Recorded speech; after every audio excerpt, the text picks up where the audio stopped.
It's your girl, your guardian angel. It is Sunday afternoon. I came to you all with a video on Friday talking to you about Invisible Illness Awareness Week or Invisible Disease Awareness Week, however you would like to say it. And I got some really good feedback about different diseases and illnesses that people are going through that are invisible, and how important it is to talk about those things. I mentioned some of them, like MS. There's some cancers people don't even realize they have that they're dealing with cancer. Mental illnesses, ADHD, rheumatoid arthritis, just arthritis in general, just a plethora of different things that people are living with. And there's something called hydronitis, suppurativa, just different. It's an array.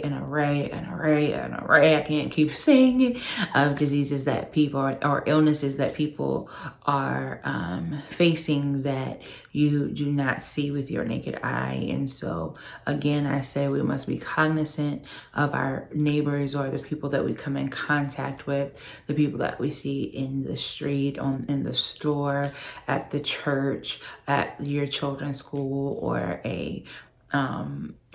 or get together, a cookout, or whatever the case may be. Be cognizant of whomever that is around you, because you don't really know what they're going through.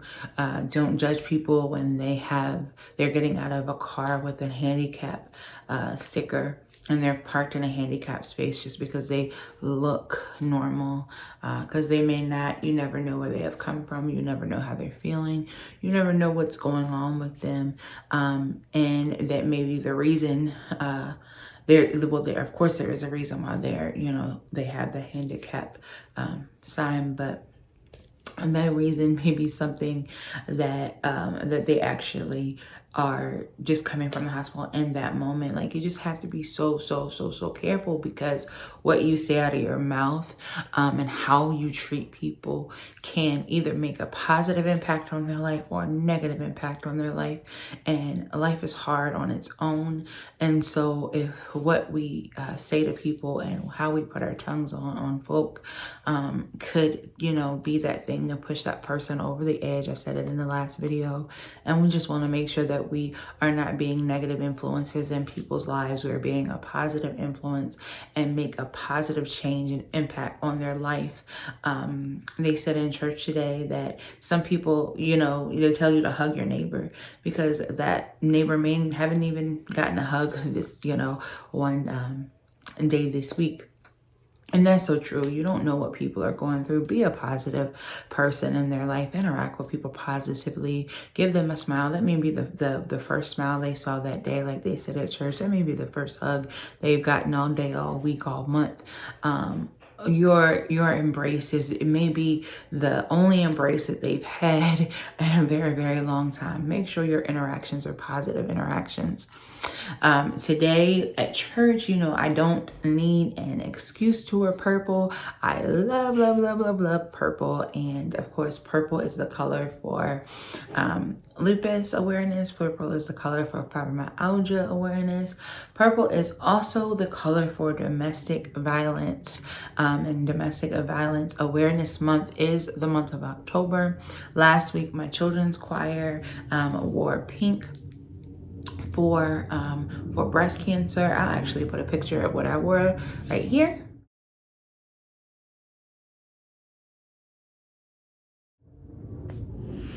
Hope you like that. I put on a little pink. I tried to hang with the kids a little bit and wear some jeans because I knew they would have on jeans and stuff at church.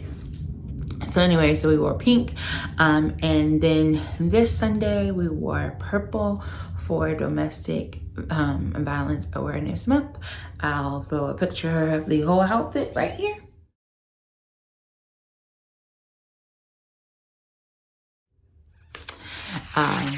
I hope you enjoyed both of those pictures. So we as a community, as a church, like to shed light to the different things that people are going through. And, you know, sometimes people just don't talk about these things. Like you hear October Breast Cancer Awareness Month. You hear that all the time, but a lot of times you don't hear as much about domestic violence. And so we wanted to shed light on how big domestic violence is in this world, in this community as a whole, and come together and be a support system for people. I have to be honest, and I'm sure you can tell by the tone of the video that I am struggling today. And that is because of the weather. If y'all don't know, people who live with chronic pain or arthritis or just, you know, if you listen to your grandparents, I know when I was younger, my grandma would say, oh Lord, I already know it's going to rain outside because I can feel it in my bones. They're starting to ache. I can feel it, you know, I can feel it in my joints. They're starting to ache. And so I know it's going to rain. And I would be like, what, Grandma?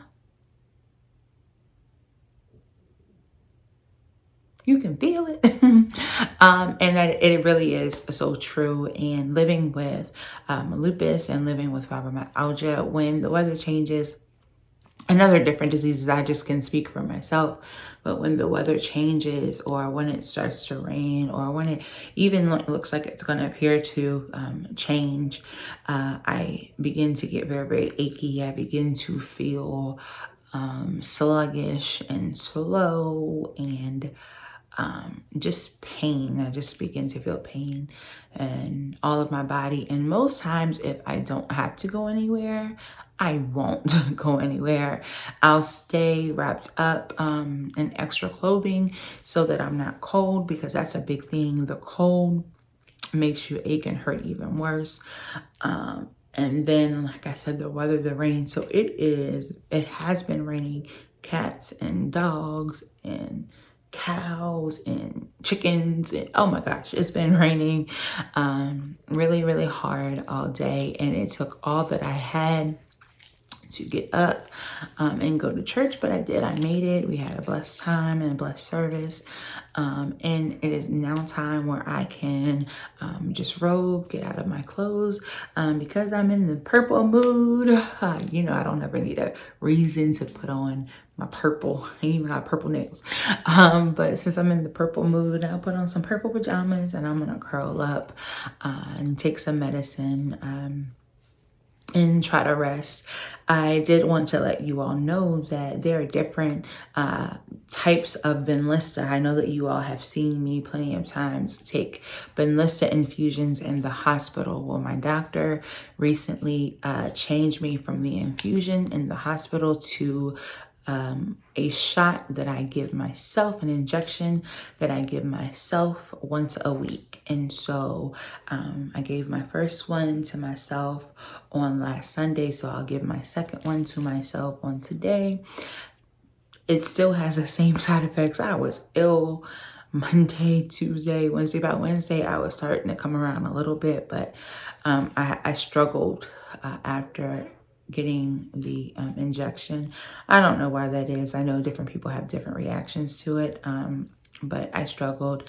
And so I do give the injection subcutaneously, meaning that I either put it in the right side of my stomach, the left side of my stomach, my right thigh, or my left thigh. So I did my right part of my stomach last week, and so I'm going to do my left side. I'm going to alternate so that I don't bruise really, really badly. And so if you don't see me for a couple of days on YouTube, you will always catch me on one of my channels or one of my other platforms, Instagram or Facebook or even the blog or whatever. So just make sure you're following Angel's Lupus Journey everywhere. Angel's Lupus Journey, Angel's Lupus Journey, Angel's Lupus Journey. I have this new thing where I'm liking to film right here in my guest room. I don't know, but I'm liking it. And I've got Angel's Lupus Journey sign on the bed here in the guest room. So I've been starting to film in here. So make sure you're following Angel's Lupus Journey so that you can keep up with me, just in case I do not make another video for a couple of days. Keep me lifted in prayer as I go to take the shot. And also keep each other lifted in prayer. So many things are going on in this world. Again, we've got Breast Cancer Awareness Month. We've got Domestic Violence Awareness Month. We have Invisible Illnesses, Invisible Disease Awareness Week. So much going on. It's raining outside. People are hurting. People are sad. People are down. People need prayer, need love. Lift everybody up. We can win this thing called life if we all do it together. That is my biggest thing. I always tell people, we'll win and we'll win. We'll fight and win together. I'll tell you what I always tell you. I love you with the love of Jesus. I pray that you are well. I pray that your family is well. I pray that everything is going great in your life. May your tomorrows be better than your yesterdays. Talk to you later. Bye.